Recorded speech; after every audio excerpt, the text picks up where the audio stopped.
Olá, amigos, tudo bem com vocês? Que alegria, que satisfação estar aqui para mais uma aula, para mais um encontro da nossa legislação penal especial. Estamos falando do pacote anticrime, Lei 13.694 de 2019. E estamos falando da alteração que essa lei fez na Lei de Organização Criminosa, Lei 12.850 de 2013. E alterou principalmente, aliás, teve algumas alterações, mas uma das principais, que é o que nós estamos vendo agora, é o chamado Acordo de Colaboração Premiada. Um dos pontos que, se o examinador perguntar na tua prova, é por aí, é por esse caminho que ele vai, é um dos pontos importantes que os senhores devem saber. Muito bem. Dito isso, meus caros, a gente entra no parágrafo 4A. O que esse parágrafo nos diz? Considera-se existente o conhecimento prévio da infração quando o MP ou a polícia, vejam, temos um ou aqui, ou seja, pode ser um membro do parquê, que é assim como nós chamamos o Ministério Público, ou a autoridade policial competente tenha instaurado, se é inquérito, é polícia. Procedimento investigatório é polícia. Mas nada impede que seja também Ministério Público.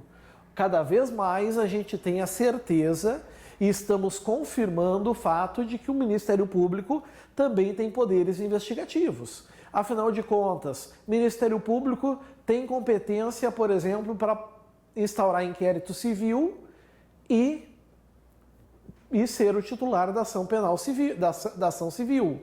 Logo, nada impede que ele conduza também investigações criminais, porque ele é o titular da ação penal.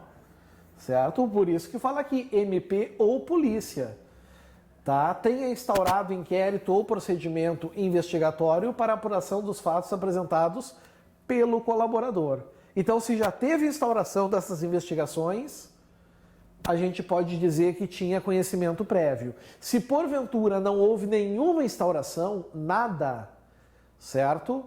Não havia conhecimento prévio, só é conhecido aquilo que é instaurado. Guardem essa frase. Essa frase é muito interessante, certo? Só é conhecido aquilo que é instaurado. Lembrem assim, vai ficar melhor. Parágrafo 7º. Realizado o acordo, na forma do parágrafo 6º desse artigo, serão remetidos a quem? Ao juiz, para análise, o respectivo termo. Alguém vai perguntar, mas professor, lá no início o juiz já não tinha o poder de indeferir, já não era encaminhado para ele?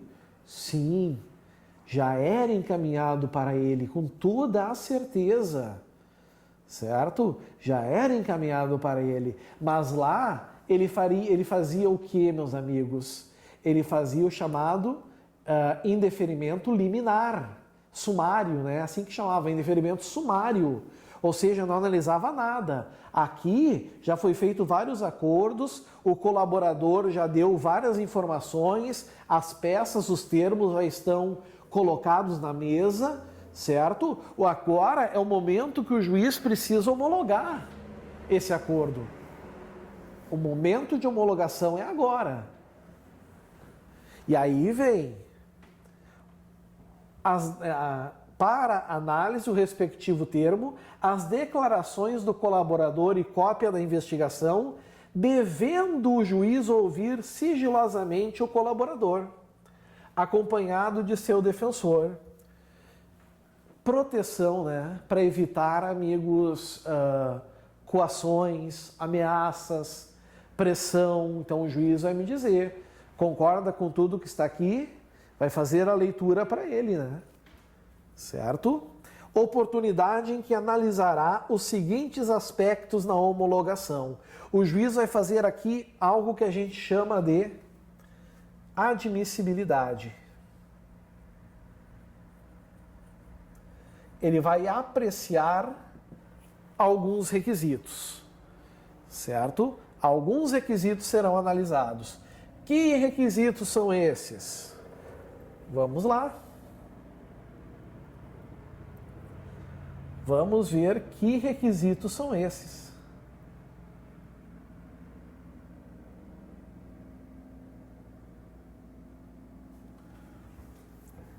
Ao todo são 4. Já adianto a vocês, esse rol é taxativo. O que eu quero dizer com isso? Ser um rol taxativo. Eu estou querendo dizer, pessoal, que não é preciso outros requisitos.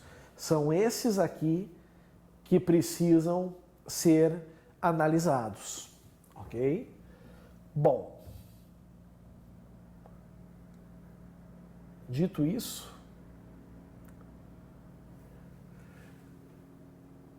regularidade, ou seja, se passou pelos trâmites que deveriam passar. Legalidade, se tudo ocorreu dentro da lei. Se porventura algo disso aqui não aconteceu, o juiz não vai homologar o acordo. Ele devolve, certo, para que tudo seja regularizado. Então começa por aí o problema. 2, adequação dos benefícios negociados, pactuados, àqueles previstos no caput e nos parágrafos 4º e 5º desse artigo, sendo nulas as cláusulas que violem o critério de definição do regime inicial de cumprimento de pena, do artigo 33 do Código Penal, as regras de cada um dos regimes previstos no Código Penal, cumprimento de pena fechado, semiaberto, aberto, regime inicial fechado, conforme o Código, por penas, regimes previstos no Código Penal, fechado, semiaberto e aberto, requisitos de progressão de regime não abrangidos pelo parágrafo 5º deste artigo. Ou seja, pessoal, nada que viole os benefícios previstos em lei e dentro das regras, certo, atribuídas ao Código Penal brasileiro. 3, adequação dos resultados da colaboração aos resultados mínimos exigidos nos incisos 1, 2, 3, 4 e 5 do caput. É o que eu falei, é proporcional. Quanto maior a colaboração, mais efetiva, mais produtiva, certo? Maior a chance de quem propõe fazer uma proposta melhor. E o juiz vai verificar essa proporção. O juiz vai analisar aqui, vai ver se é adequado. Peraí, propôs perdão judicial, sendo que ele só deu o nome de uma pessoa. Tá aqui. 4, voluntariedade.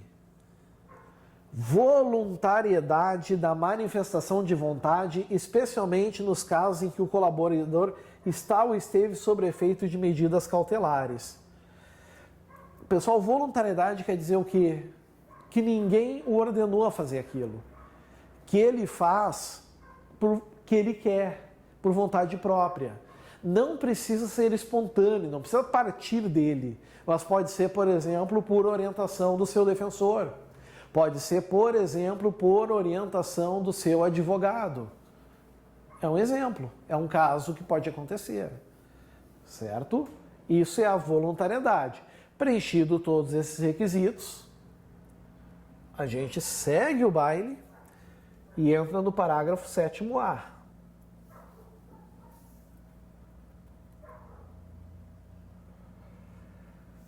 Sétimo A começa falando, sobre os membros, os magistrados. O juiz ou o tribunal, juiz primeira instância, tribunal segunda instância, deve, medida obrigatória, proceder à análise fundamentada do mérito da denúncia, do perdão judicial. Por que perdão judicial? Porque é um dos benefícios da colaboração premiada. E das primeiras etapas de aplicação. E das primeiras etapas de aplicação da pena, nos termos do Código Penal e do CPP, antes de conceder os benefícios pactuados. Então, o que vai acontecer aqui, pessoal? Primeiro, o juiz tem que analisar e o tribunal o mérito da denúncia. Porque foi feita toda a proposta, tudo ok.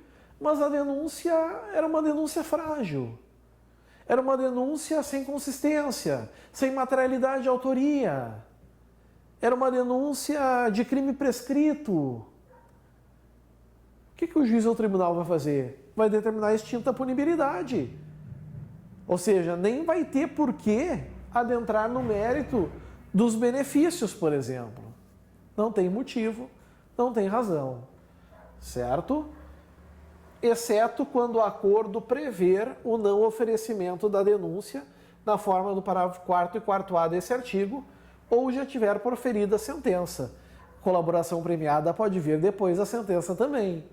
E não podemos esquecer, né, que infrações não conhecidas, o MP pode ter, né, propor o não oferecimento da denúncia. E é claro, certo, que o juiz ou o tribunal não vão analisar o que não existe. Então, cuidado em relação a esse ponto também. Parágrafo 7º-B. Olha o círculo que eu estou fazendo nele. Estou destacando. Aqui está. Destacando. São nulas, de pleno direito, as previsões de renúncia ao direito de impugnar a decisão homologatória. Ou seja, o juiz homologou, certo? Tu tem o direito de impugnar. Tu não pode abrir mão desse direito, certo? Não pode abrir mão. Tu sempre vai ter esse direito. Se tu vai usar ou não é problema teu. Mas não existe termo de renúncia. É irrenunciável o direito de impugnar a homologação do acordo. Certo? Parágrafo 8º também merece um círculo, pelo grau de importância que ele tem. Olha o que diz. O juiz poderá recusar a homologação da proposta que não atender aos requisitos legais, devolvendo às partes para as adequações necessárias. Isso eu já tinha comentado com vocês. Entendeu que está algo fora da razoabilidade, da legalidade, ele não homologa e devolve para que se corrija. Então, cuidado pela importância disso. Parágrafo 10A. Em todas as fases do processo, ou seja, desde o oferecimento da denúncia até o momento da sentença, deve-se garantir ao réu delatado a oportunidade de manifestar-se após o decurso do prazo concedido ao réu que o delatou. Isso aqui é interessante, né? Surge uma outra figura processual, o delatado. Então, o que vai acontecer? Toda vez que tiver uma colaboração em que o colaborador denunciou alguém, falou, como diz na gíria, deu o cara, né? Esse cara passa a ser aqui o delatado. E todo ato processual que o delatante pratica, certo? Ou qualquer ato processual que o Ministério Público pratica, o delatado vai ter direito a se manifestar em nome da sua ampla defesa e também em nome daquilo que nós chamamos de contraditório, certo? Cuidado então com o 10A. Bom parágrafo para cair na prova.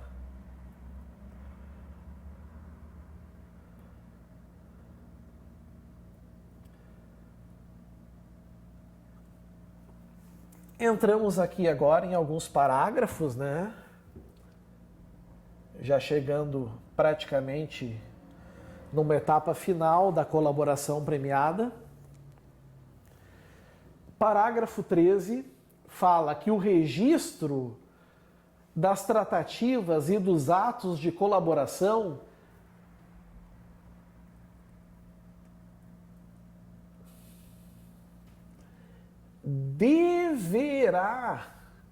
deverá ser feito pelos meios ou recursos de gravação magnética, estenotipia, digital ou técnica similar, inclusive audiovisual, destinados a obter maior fidelidade das informações, garantindo-se a disponibilização de cópia do material ao colaborador.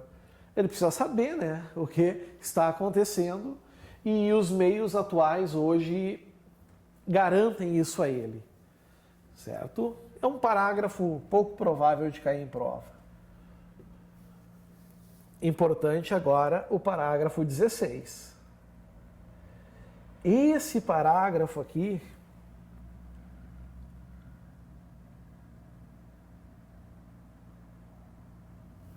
nós temos que botar um círculo nele. Aqui está. Círculo no parágrafo 16. Se liga.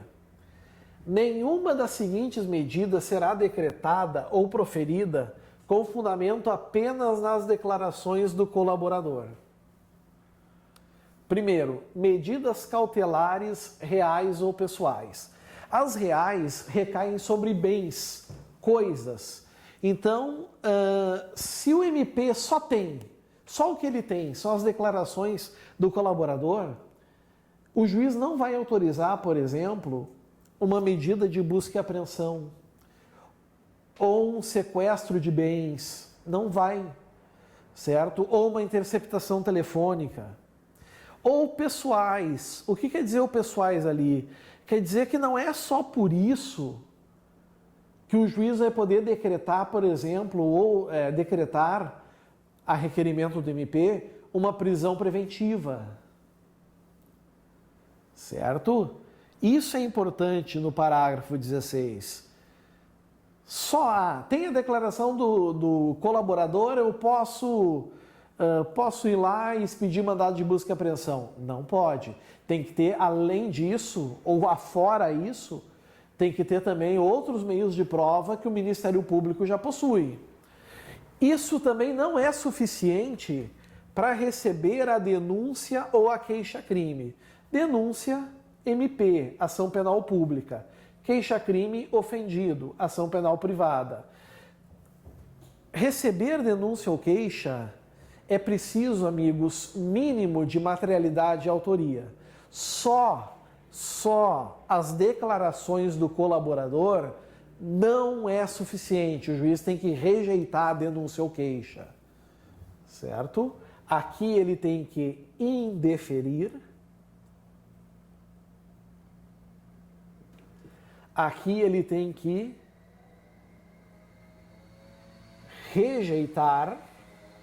Seguindo o processo, ele não pode só com as declarações condenar. Aqui ele tem que absolver. Vejam que genial.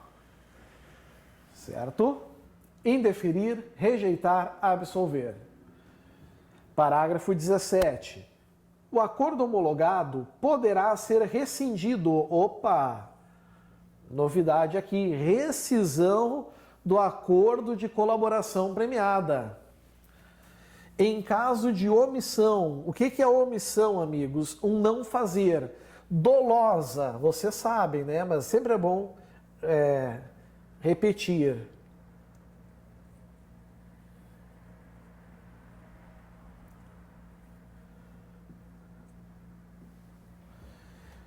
Intencional, certo? Intencional. Omissão dolosa sobre os fatos objeto da colaboração. Está aqui. Parágrafo 18. O acordo de colaboração pressupõe, é um pressuposto subjetivo, né? Mas é um requisito, de uma maneira ou outra, que o colaborador cesse o envolvimento em conduta ilícita relacionada ao objeto da colaboração, sob pena de rescisão. Curioso isso. A cláusula que vocês estão vendo aqui é que ele cesse a atividade criminosa. Que ele não deixe mais de ser criminoso? Não. Que ele pare de cometer o crime relacionado ao objeto da colaboração. E outros? Aí não fala nada. Certo? Não, nada diz. É sobre o objeto da colaboração. Outros crimes aqui a lei não menciona. Certinho? Vamos cuidar isso também. Artigo 5º.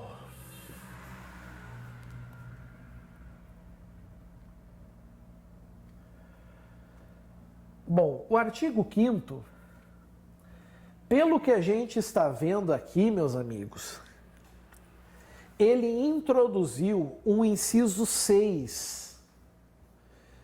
Ele colocou um artigo 6. Vamos ver o que é o artigo 5º primeiro. Primeira coisa, né?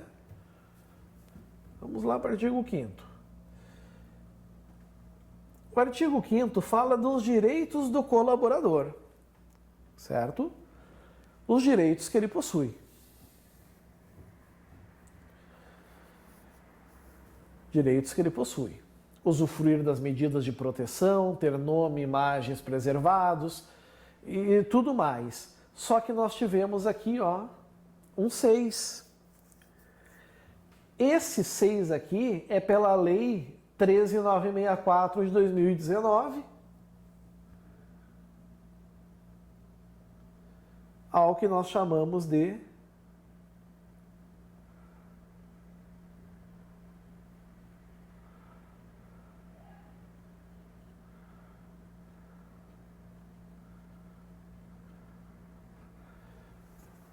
pacote anticrime. Cumprir pena ou prisão cautelar. Pena é depois da sentença definitiva, transitada em julgado. Prisão cautelar é a clássica prisão preventiva.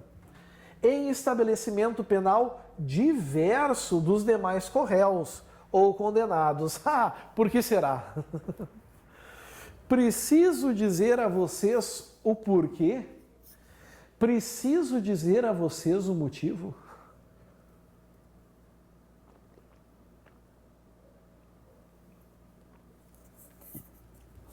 Creio que não, não é, pessoal? Então, te liga, é um benefício criado aqui no artigo 5º, no que se trata dos direitos.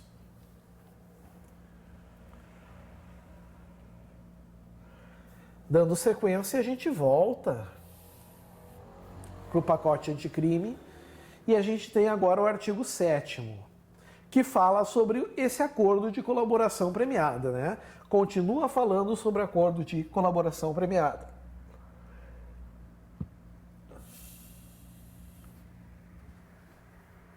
Parágrafo 3º. O acordo de colaboração premiada e os depoimentos do colaborador serão mantidos em sigilo, é a confidencialidade, até o recebimento da denúncia ou da queixa-crime. Denúncia em ação penal pública, queixa-crime em ação penal privada, sendo vedado, proibido ao magistrado decidir por sua publicidade em qualquer hipótese. Então não há dúvida que esse parágrafo 3º tem que ser circulado. Pelo grau de importância que ele tem, pelo grau de importância que ele possui, meus caros. Certo? Vamos ficar espertos quanto a esse dispositivo, que é o parágrafo 3º. Não tem hipótese alguma do magistrado, certo? Abrir, deixar público o acordo e os depoimentos. Certo? Cuidem isso. Artigo 10A.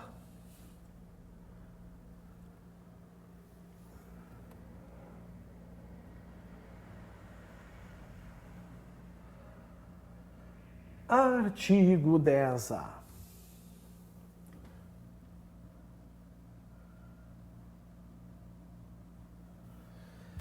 Será admitida a ação de agentes de polícia infiltrados virtuais. O que é ação de polícia infiltrados virtuais, amigos? Por exemplo, infiltração cibernética de pessoas, agentes policiais, por exemplo, agentes de inteligência, infiltrando-se na cadeia criminosa, provavelmente com base nas informações de um colaborador, certo? obedecidos os requisitos do caput do artigo 10, que são os requisitos para a atuação dos agentes de polícia. Na internet, agora vem o objetivo. O objetivo, investigar os crimes previstos nessa lei. Que lei é essa? O pacote anticrime? Não. A lei de organização criminosa, certo? Aqui o pacote anticrime estabeleceu o 10A. E a eles conexos, ou seja, aqueles que têm vinculação, ligação com o crime de organização criminosa, praticados por organizações criminosas, desde que demonstrada sua necessidade. Ou seja, amigos, se puder obter as provas de outra maneira, não é permitida a infiltração virtual. Por isso a necessidade. Indicados o alcance das tarefas dos policiais, ou seja, até onde eles podem ir. Os nomes ou apelidos, né, o codinome das pessoas investigadas. Não, desculpem. Nomes ou apelidos aqui é a alcunha, são dos investigados, mas os infiltrados podem ter codinomes também. Ou, quando possível, os dados de conexão ou cadastrais que permitam a identificação dessas pessoas, provavelmente protocolo IP, certo?